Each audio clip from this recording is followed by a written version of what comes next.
My name is Dr Ola Hassan. I'm a dentist here at OSD Healthcare. Composite bonding is a really easy way of adding a resin material to the edges or the surfaces of teeth. It is a very minimally invasive procedure that results in something quite enhanced.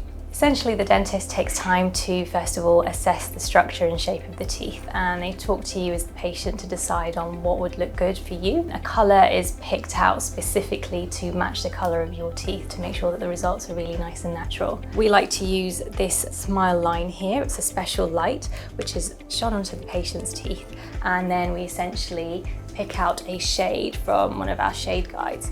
We also look very, very closely at all the different characters that a tooth might present. So some teeth might have extra lines on them, might have extra colours, and we pick out from our colour assortment here. It's almost like artwork. We paint it onto the teeth, very comfortable for the patient, and then we finally set and cure the filling using this bright light here, this light cure. What this does is it cures the filling, makes it nice and hard and strong. Composite bonding is a very simple solution for patients. It's also a very comfortable way of enhancing your smile, and it looks great.